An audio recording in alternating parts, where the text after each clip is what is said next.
बिस्मिल्लाहिर्रहमानिर्रहीम। अस्सलाम वालेकुम। कैंडल एकेडमी पाकिस्तान में नए लेक्चर के साथ खुशामदीद students. Chapter number 20 nuclear physics में आज हम कंसेप्चुअल क्वेश्चन सॉल्व करने जा रहे हैं। कंसेप्चुअल क्वेश्चन का फर्स्ट पार्ट है और आज के पार्ट में हम 4 conceptual question solve.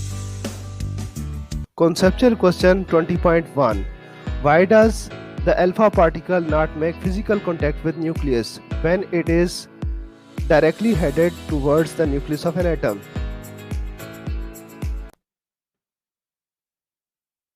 Conceptual question 20.1 में पूछा गया है why does alpha particle not make physical contact with nucleus when it is headed directly towards the nucleus of an atom. Alpha particle को किसी भी न्यूक्लियस के ऊपर बम्बार्डमेंट करते हैं। ये फ़र्ज़ करें न्यूक्लियस है और अल्फा पार्टिकल की यहाँ बम्बार्डमेंट की जा रही है, तो कह रहे हैं कि ये न्यूक्लियस को कभी टकराता नहीं है, फिजिकल कॉन्टैक्ट नहीं बनाता, और उसकी आप वजह बताएं। देखें जी, सबसे पहली बात तो ये है कि न्यूक्लियस को अगर देखा जाए तो न्यूक्लियस की कोई फिजिकल बाउंड्री नहीं होती, इसलिए फिजिकल कॉन्टैक्ट जो है ये टर्म जो है मीनिंगलेस बन जाती है न्यूक्लियस के मामले में। दूसरी बात जो है कि अल्फा पार्टिकल के ऊपर पॉजिटिव चार्ज होता है। कितना पॉजिटिव चार्ज होता है? +2 का। और न्यूक्लियस के ऊपर भी पॉजिटिव चार्ज होता है। जितने इसके अंदर नंबर ऑफ प्रोटॉन होते हैं या जितना इसका एटॉमिक नंबर होगा, इतना ही इसके अंदर इतने बकदर चार्ज होगा। अब पॉजिटिव चार्ज के ऊपर आप स्ट्राइक करवाएंगे तो इस स्ट्रॉन्ग किस्म की रिपल्शन यहाँ से आएगी। Coulombic force of repulsion, electrostatic repulsion जिसे कहते हैं। तो इस इलेक्ट्रोस्टैटिक रिपल्शन की वजह से कभी भी अल्फा पार्टिकल न्यूक्लियस को टकरा नहीं सकता। तो कि फिज़िकल कांटेक्ट अगर हो भी, उसका कोई मीनिंग भी हो फिज़िकल कांटेक्ट के, तो तब भी पॉसिबल नहीं है कि अल्फा पार्टिकल जो है एक पॉजिटिव चार्ज को टकराए। तो नतीजतन क्या होता है कि अल्फा पार्टिकल जब न्यूक्लियस के करीब जाता है तो अपना रास्ता बदल देता है, यानी इस रिपल्जन की वजह से या वो इधर शिफ्ट हो जाता है या इधर हो जाता है या इस बड़े एंगल के साथ जो है रिफ्लेक्ट होता है। जिस तरह आपने देखा रदरफोर्ड का जो एक्सपेरिमेंट है उसमें अल्फा पार्टिकल का बिहेवियर आपने देखा, सोने की जो प्लेट थी उससे टकराने के बाद जो पार्टिकल्स निकले थे। तो न्यूक्लियस से टकराया कोई भी पार्टिकल नहीं, कोई भी पार्टिकल न्यूक्लियस से नहीं टकराता अल्फा पार्टिकल। तो रीज़न क्या है? न्यूक्लियस के ऊपर पॉजिटिव चार्ज है और अल्फा पार्टिकल भी के ऊपर भी पॉजिटिव चार्ज है, और इलेक्ट्रोस्टैटिक फोर्स ऑफ रिपल्जन की वजह से ये पार्टिकल्स एक दूसरे से टकरा नहीं सकते, फिजिकल कांटेक्ट नहीं बना सकते। Conceptual question 20.2 Why do heavier elements require more neutrons in order to maintain stability? Conceptual question 20.2 है Why do heavier elements require more neutrons in order to maintain stability? तो सबसे पहले तो इसको यूं समझ लें कि किसी भी न्यूक्लियस में अगर नंबर ऑफ न्यूट्रॉन जो हैं बढ़ जाते हैं, नंबर ऑफ न्यूट्रॉन जिनको n हम कहते हैं, नंबर ऑफ न्यूट्रॉन्स अगर ज़्यादा होंगे, जितने ज़्यादा हो जाएंगे इतनी स्टेबिलिटी बढ़ जाती है। नंबर ऑफ न्यूट्रॉन अगर बढ़ जाते हैं तो स्टेबिलिटी न्यूक्लियस की बढ़ जाती है। पूछा हुआ है कि इसकी रीज़न क्या है, ऐसा क्यों होता है, और ख़ास तौर पे हैवी एलिमेंट के बारे में ये क्वेश्चन है कि हैवी एलिमेंट में हमें नंबर ऑफ न्यूट्रॉन ज़्यादा चाहिए होते हैं ताकि जो न्यूक्लियस है वो स्टेबल रह सके। तो देखें जी, न्यूक्लियस के अंदर क्या होता है, प्रोटॉन्स होते हैं आपस में जुड़े हुए और उनके साथ न्यूट्रॉन्स भी होते हैं। प्रोटॉन एक दूसरे को रिपेल करते हैं और उनके दरमियान जो फोर्स पाई जाती है, फोर्स ऑफ रिपल्शन, उसको कहते हैं electrostatic force. Electrostatic force electrostatic force जो है वो लॉन्ग डिस्टेंस फोर्स है। कौन सी फोर्स है जी? Long distance force. तो electrostatic force of repulsion proton के बीच पाई जाती है, जबकि प्रोटॉन एक दूसरे से जुड़े हुए हैं, और किस फोर्स से जुड़े हुए हैं? न्यूक्लियर फोर्स की वजह से। न्यूक्लियर फोर्स जो है इनको जोड़ कर रखी हुई है। तो न्यूक्लियर फोर्स जो है, न्यूक्लियर फोर्स को अगर हम Fn लिखें तो ये स्ट्रॉन्ग है, इलेक्ट्रोस्टैटिक फोर्स है E से।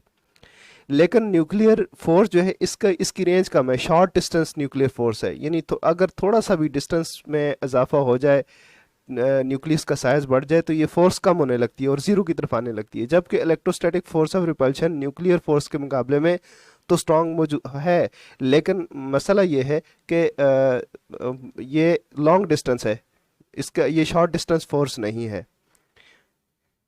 अब हैवी एलिमेंट्स जो हैं उनके न्यूक्लियस में ज़ाहिर है उनका जिस जिस तरह उनका एटॉमिक नंबर ज़्यादा होगा तो उनके अंदर नंबर ऑफ़ प्रोटॉन ज़्यादा होंगे, नंबर ऑफ़ प्रोटॉन ज़्यादा होंगे तो प्रोटॉन प्रोटॉन के बीच में रिपल्शन भी ज़्यादा होगी।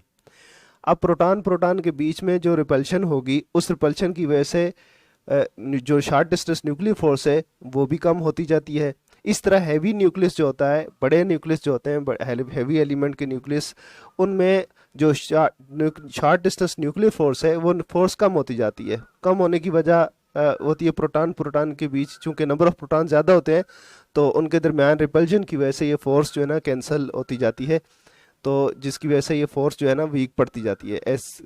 तो इसलिए हैवी एलिमेंट को स्टेबल करने के लिए उसमें नंबर ऑफ़ न्यूट्रॉन ज़्यादा होने चाहिए। नंबर ऑफ़ न्यूट्रॉन अगर उसके अंदर हैवी न्यूक्लियस के अंदर ज़्यादा होंगे तो प्रोटॉन प्रोटॉन के बीच प्रोटॉन्स के बीच न्यूट्रॉन्स भी होंगे, जिसकी वजह से फोर्स ऑफ रिपल्शन जो है, जो इलेक्ट्रोस्टैटिक फोर्स ऑफ रिपल्शन है वो थोड़ी सी वीक हो जाएगी, जिसकी वजह से शॉर्ट डिस्टेंस न्यूक्लियर फोर्स है वो हैवी रहेगी और एटम जो है स्टेबल हो जाएगा। या आप दूसरे लफ्ज़ों में इस तरह भी कह सकते हैं कि किसी भी न्यूक्लियस की स्टेबिलिटी को हम मेजर करते हैं in terms of packing fraction, और पैकिंग फ्रैक्शन क्या होता है, F is equal to F से डिनोट करते हैं, और ये होता है EB upon A, EB upon A। तो EB क्या है, बाइंडिंग एनर्जी है। बाइंडिंग एनर्जी किसके बराबर होती है, number of proton, Z atomic number है, तो एटॉमिक नंबर को आप ये यानी अगर 14 एटॉमिक नंबर है तो 14 को आप प्रोटॉन के मास से मल्टीप्लाई करेंगे, ठीक है। ZMP यानी मास ऑफ प्रोटॉन से मल्टीप्लाई करेंगे एटॉमिक नंबर को, प्लस नंबर ऑफ़ न्यूट्रॉन को मल्टीप्लाई करेंगे मास ऑफ न्यूट्रॉन के साथ, और माइनस करेंगे न्यूक्लियस का जो मास है, न्यूक्लियस के मास से न्यूक्लियस का मास इससे माइनस करेंगे, क्योंकि हमेशा ये वाला मास जो है ये ग्रेटर होगा न्यूक्लियस के मास से। हालांकि इसमें नंबर ऑफ़ प्रोटॉन और नंबर ऑफ़ न्यूट्रॉन उतनी है जितने आप अलग कैलकुलेट कर रहे हैं, बट ये डिफेक्ट आता है, मास डिफेक्ट इसे कहते हैं, कि जब न्यूक्लियस के अंदर ये पार्टिकल्स मौजूद होते हैं तो इनका टोटल मास कम हो जाता है। इसके बाद ये डेल्टा एम बन जाएगा, इसको C² से मल्टीप्लाई करने के बाद आप इसको एटॉमिक मास नंबर से या मास नंबर से डिवाइड कर देते हैं, तो ये आपके पास आता है पैकिंग फ्रैक्शन, यानी बाइंडिंग एनर्जी पर न्यूक्लियन ये आ जाती है आपके पास। तो बाइंडिंग एनर्जी पर न्यूक्लियन जो है किसी भी न्यूक्लियस की जब जितनी ज़्यादा होगी इतना ही वो न्यूक्लियस स्टेबल होगा, और जब हम नंबर ऑफ़ न्यूट्रॉन्स बढ़ा देते हैं तो बाइंडिंग एनर्जी पर न्यूक्लियन बढ़ जाती है, पैकिंग फ्रैक्शन बढ़ जाता है। Next question, conceptual question 20.3, an alpha particle has twice the charge of beta particle, why does the former deflects less than the latter when passing through electrically charged plates, assuming they both have the same speed?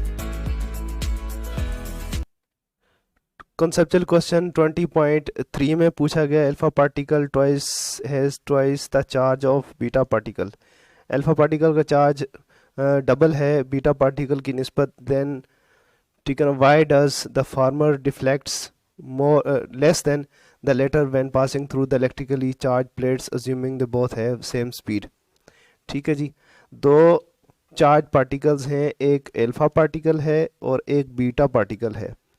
अगर फ़र्ज़ करें कि दोनों charge particles को हम release कर रहे हैं किसी दो इलेक्ट्रिक चार्ज प्लेट्स हैं इनके बीच, अल्फा पार्टिकल और बीटा पार्टिकल, तो फ़र्ज़ करें ये बीटा पार्टिकल जाता है इस फील्ड के अंदर दाखिल होता है, तो ये पॉजिटिव प्लेट की तरफ डिफ्लेक्ट होगा और इसका कुछ डिफ्लेक्शन एंगल बनेगा। ठीक है जी, ये फ़र्ज़ करें इसका ये डिफ्लेक्शन एंगल बनता है। अब हम बीटा पार्टिकल जब रिलीज़ करते हैं तो चूंकि बीटा पार्टिकल के ऊपर तो नेगेटिव चार्ज पॉजिटिव चार्ज है, सॉरी अल्फा के ऊपर पॉजिटिव चार्ज है और बीटा के ऊपर नेगेटिव चार्ज है, तो जब अल्फा पार्टिकल ट्रेवल करेगा तो ये बेंड होगा नेगेटिव चार्ज प्लेट की तरफ, तो ये एक बड़े एंगल के साथ इसको अप्रोच करेगा। हालांकि इसके ऊपर चार्ज डबल है, ये +2 का चार्ज है और ये -1 का चार्ज है, तो इसको तो डिफ्लेक्ट इससे भी शार्प एंगल के साथ होना चाहिए था, बट ये बड़े एंगल के साथ क्यों डिफ्लेक्ट होता है? हालांकि दोनों की स्पीड एक जैसी है, तो बज़ाहिर तो ये नज़र आता है कि बीटा पार्टिकल्स के ऊपर जो चार्ज है वो उससे अल्फ़ा के ऊपर डबल चार्ज है, तो उसको शार्प एंगल के साथ डिफ्लेक्ट होना चाहिए। लेकिन यहाँ पे एक और चीज़ है, वो है mass of alpha particle and beta particle. तो इसका मास अगर आप कंपेयर करते हैं तो अल्फ़ा पार्टिकल जो है इज़ हैवियर देन, कितना है mass of alpha particle, M A is around about 8000 M beta. तो अल्फ़ा पार्टिकल का जो मास है वो 8000 टाइम्स ज़्यादा है बीटा पार्टिकल की निस्बत। क्यों? क्योंकि आप देखें कि 1860 ये तकरीबन इतना है कि अगर इतने इलेक्ट्रॉन्स हों तो फिर एक प्रोटॉन के बराबर बनता है, और इसके अंदर एक अल्फ़ा पार्टिकल के अंदर 4 प्रोटॉन लगा लें, अब 2 प्रोटॉन हैं 2 न्यूट्रॉन हैं, तो टोटल इसका जो मास बनता है वो 4 बनता है। तो ये काफ़ी हैवियर है। तो यानी अगर ये हम इसको इतने ही एंगल पर हम डिफ्लेक्ट करना चाहें जितने एंगल पर ये डिफ्लेक्ट हुआ है बीटा पार्टिकल्स, तो जो फोर्स चाहिए वो 8000 टाइम्स ज़्यादा चाहिए। 8000 टाइम्स ज़्यादा फोर्स होगी तो वो इसी एंगल के साथ यहाँ पे डिफ्लेक्ट होगा जिस एंगल के साथ बीटा पार्टिकल डिफ्लेक्ट हुआ है इस इलेक्ट्रिक फील्ड के अंदर, सेम स्पीड के साथ। नेक्स्ट क्वेश्चन देखते हैं। Conceptual question 20.4. Element X has several isotopes. What do these isotopes have in common?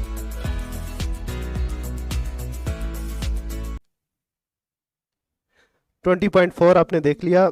Element X has several isotopes, कई आइसोटोप्स हैं किसी एलिमेंट के। What do these isotopes have in common, तो क्या क्या प्रॉपर्टी जो है इन आइसोटोप्स की कॉमन हो सकती हैं। सबसे पहले देखते हैं कि दो आइसोटोप्स में डिफरेंट क्या होता है।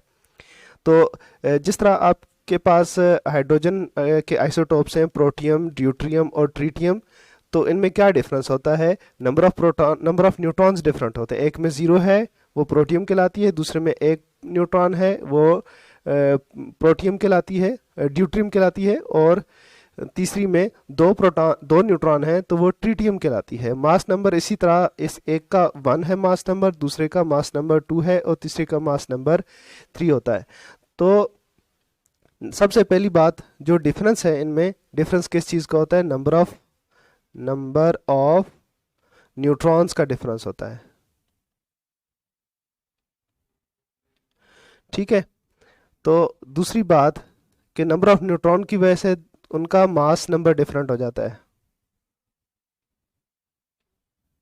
Mass number is different. लेकिन अब हम देखते हैं कि इनमें क्या चीज़ें कॉमन होती हैं। कॉमन आप देख लें कि सबसे पहली बात के नंबर ऑफ प्रोटॉन्स सेम होते हैं। Number 2 number of electrons same होते हैं, नंबर ऑफ इलेक्ट्रॉन्स आइसोटोप्स के सेम होते हैं। तीसरी चीज केमिकल बिहेवियर सेम होता है।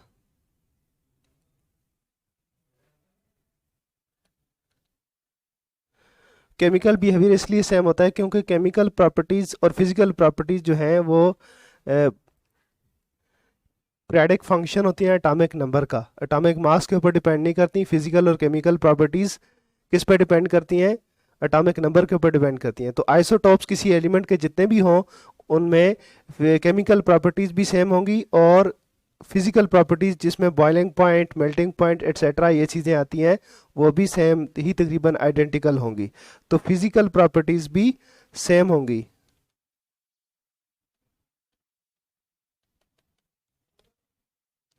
और एक और बात यहाँ पे हम ऐड कर देते हैं, क्योंकि पीरियोडिक टेबल अरेंज किया होता है एटॉमिक नंबर के हिसाब से, तो position in the periodic table भी सेम होगी।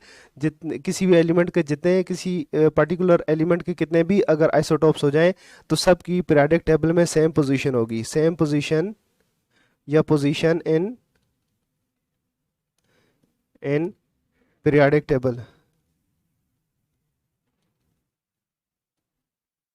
तो आइसोटोप्स में डिफरेंट क्या होता है, नंबर ऑफ न्यूट्रॉन्स, और उसकी वजह से डिफरेंट हो जाता है मास नंबर, और मास नंबर की वजह से किसी भी न्यूक्लियस का जो आइसोटोप्स होंगे उनकी डेंसिटी डिफरेंट हो जाएगी, डेंसिटी डिफरेंट हो जाएगी और हाफ लाइफ डिफरेंट हो जाएगी।